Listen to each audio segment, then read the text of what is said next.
मेरी उम्र तो ऐसी थी 14-15 साल की, जब पहला जुलूस 1948 में बरामद हुआ था। ये जुलूस बरामद हुआ था जामा क्लास से के सामने एक जंग प्रेस था।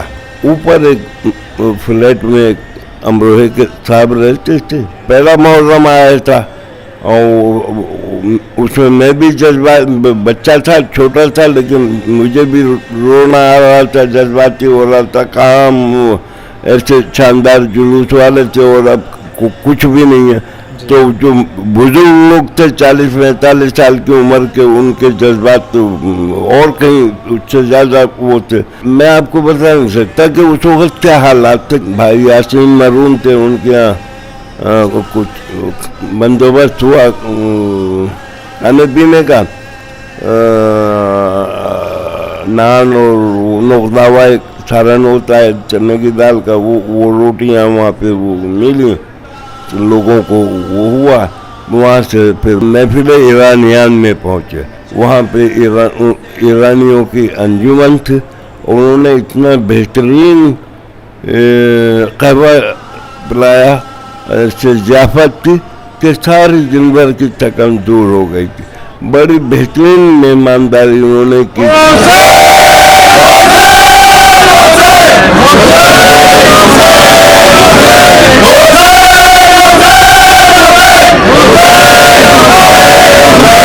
अमरोहे में दो अलम अलग होते हैं जिसे जोड़ी कहा जाता है। एक अलम में एक बांस होता है, बांस के सिरे पर उसको बांध दिया जाता है कमान को, और उस कमान के दोनों तरफ 2 तलवारें लटकाई जाती हैं। बांस के ऊपर एक बर्छी लगी होती है कि ये मेजर थी। ये सिर्फ अमरोहे के अलम में ये सारी खूबसूरतियात मौजूद हैं कि जो चीज़ें करबला में जिनसे शहादत बर्पा की गई हैं, वो चीज़ें सब उसमें शामिल हैं।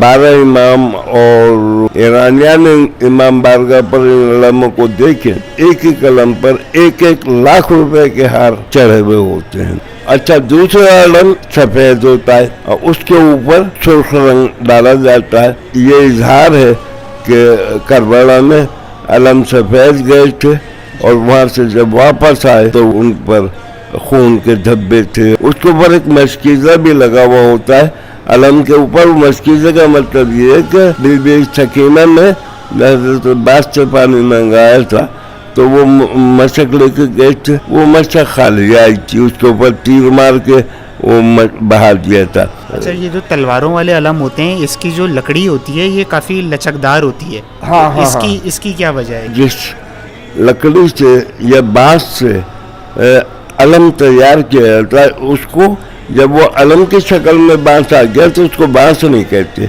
उसको छड़ कहते हैं।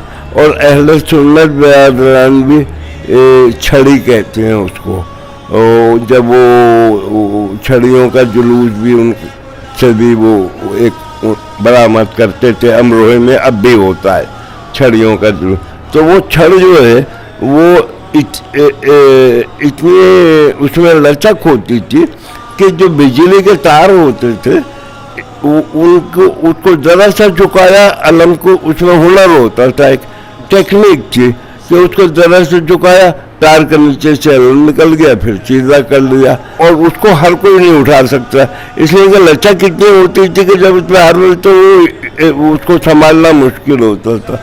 तो जो लोग बचपन से उठाते चले आ रहे थे वो लोग उसको उठाते चले आते हैं। अच्छा, तलवारों वाले जो अलम होते हैं इसकी सलामी दी जाती है और बाज़ लोग कहते हैं कि ये कुछ अजीब से मंजर होते हैं, तो सलामी का मकसद क्या है? 3 तारीख का पचदरे से एक मौला है, मौला पचदरा वहाँ से होता है, फिर कटरे से होता है, गुजरी से होता है, काजीजादों का 8 तारीख का वहाँ से बरामद होता है। हर इमाम बारगाह से, जैसे मैं बता रहा था कि जुलूस बरामद होता है तो उनका एक सलामी का अलम होता है। सारे अलम आगे होते हैं, सलामी का अलम सबसे पीछे होता है और ये जुलजना के पीछे होता है। और ये सारे अलम जब कोई इमाम बारगाह आती है तो वहाँ जाते हैं, लेकिन ये इमाम बारगाह के से बाहर ही रहते हैं। सिर्फ सलामी का आलम जो होता है ये इमाम बारगाह में जाता है और जो मेंबर होता है उससे उसको मस करते हैं फिर वापस लाते हैं, ये सलामी कहलाती है। ایک تیسری بھی وہ ہوتے ہیں علم جس کو نشان کہا جاتا ہے. ہاں ہاں ہاں. ان کی کیا وہ ہے ہسٹری ہے نشانوں کی؟ 9 تاریخ کو سب سے پہلے گولی مار علی بستی سے امام امروہے والوں کا امام بارگاہ ہے جو بڑے دربار والوں کے نام سے کٹکوئی والوں کے نام سے موسوم ہے، وہاں سے برآمد ہوا تھا. اب پھر اس کے بعد پھر وہ رضویہ امام بارگاہ سے برآمد ہونے لگا یہ نشانوں کے علم. اس کا کپڑا انتہائی نفیس رنگین کلر کا ہوتا ہے، منتی علم ہوتے ہیں یہ. اچھا یہ بھی جوڑی کی شکل میں چلتے ہیں، مناقب کہلاتا ہے جو پڑھا جاتا ہے، نوا نہیں ہوتے مناقب ہوتے ہیں.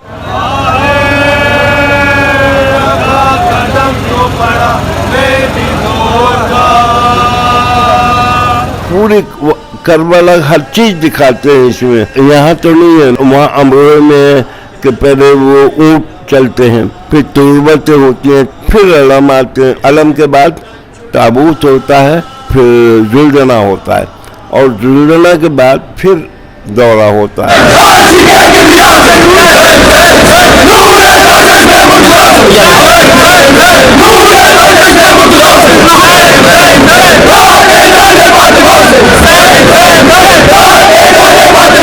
اس کے مچرے فضائل میں بھی ہیں اور مصائب میں بھی ہیں. جب امام بارگاہ سے جلوس برآمد ہوتا ہے تو مصائب کے اثار ہوتے ہیں اس میں، اور جب وہ آگے بڑھ گیا تو پھر فضائل ہوتے ہیں تاکہ لوگوں کو پتہ لگے یہ کس کا جلوس ہے، کیا ہے، کون سے جو شہید ہوئے ہیں. پھر اس کے بعد جیسے امام بارگاہ آیا پھر مصائب شروع ہو جاتے ہیں. ننگے پیر ہوں گے، ننگے سر ہوں گے. کتنا بھی بڑا ہوتے تھا گورنر وہ جب جلوس میں آئے گا امروہہ میں تو وہ ننگے پیر ہی ہوگا، ننگے سر ہی ہوگا، کبھی بھی جوتا نہیں پہنے گا. صرف وہ لوگ کے جو بہت ہی عمر رسیدہ ہو گئے ہیں وہ بھی مجبوراً سلیپر پہن لیتے وہاں نہیں. یہاں بھی سن 64 تک یہ سلسلہ چلتا رہا اور اس کے بعد اب دکھ ہوتا ہے.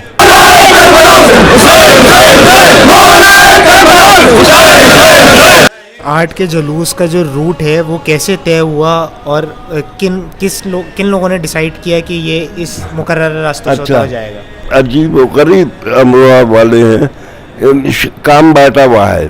مطلب یہاں کراچی میں زلزلہ کی سجاوٹ بھائی مقصود ان کے بھائی نایاب کے ہاتھ میں تھی.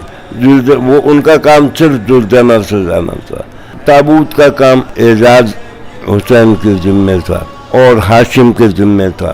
علم کا سجانا، ترتیب سے نکالنا، برآمد کرنا یہ اعجاز ریزی کا کام تھا، اور ان کے ساتھ میں بھی تھا. جو بانیان تھے جیسے میں نے آپ کو کہا کام بٹے ہوئے تھے، تو چچا شمس الحسن تھے جن کا میں شاگرد ہوں، اور ان سے میں نے تابوت کا سجانا، رنگ ڈالنا خاص طور پہ میں نے ان سے سیکھا تھا.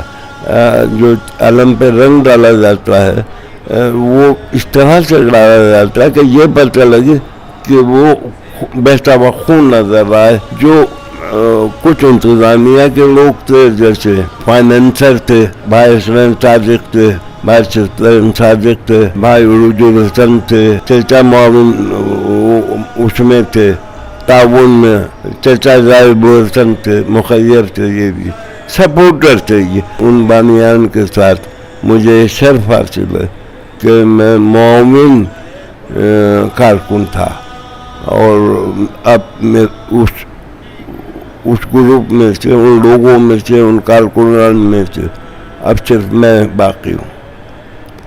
اور کوئی مجھ سے پوچھتا ہے بتا دیتا ہوں، لیکن مجھے دکھ اس بات کا ہے، مرنے کا اپنے نہیں ہے، اس بات کا دکھ ہے کہ میں ایک تاریخ ہوں اور کب یہ باب بند ہو جائے.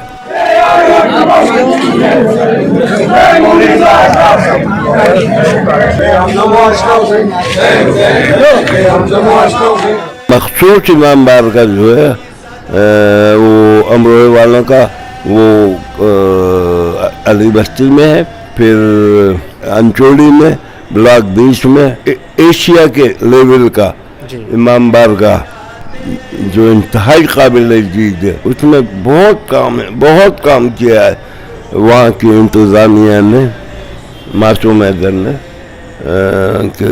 की कमेटी में बहुत उम्दा काम किया है, बहुत बढ़िया काम किया है। अच्छा, लाहौर में पांडु स्ट्रीट से 9 मुहर्रम का और 8 रबीउल अव्वल का जुलूस बरामद होता है, तो क्या जो इमाम बारगाह के मुतवल्ली हैं उनका ताल्लुक भी अमरोहे से है? जो पांडु स्ट्रीट से जुलूस बरामद होता है जी जी, ये भी सन 48 में शुरू हो गया था, और शफात पोतों के में दादा मोहम्मद की औलाद लाहौर में आके बची, वो खुद भी लाहौर में आए, तो उनकी औलाद ने बड़े बेटे का नाम निहाल था, जिनको मैं चचा कहता था। चचा निहाल ने अमरोहे की तरफ से पहले साल जुलूस बरामद किया, लेकिन अमरोहे वालों की तादाद इतनी थी नहीं, उनके जुलूस ने इतनी तरक्की की कि वो लाहौर का मरकजी जुलूस बन गया, और अब उनका बेटा जुल्फ़िकार उस जुलूस को बरामद कर रहा है। उनके यहाँ 2 जुलजना थे, वो सरकारी मुलाजिम थे, और वो बेचारे अपनी तनख्वाह से बच्चों के अखराजात से सबसे कहीं से किसी से बचा के जुलजना पालते रहे, और जो घर का हिस्सा था उसको इमाम बारगाह की शक्ल देते रहे।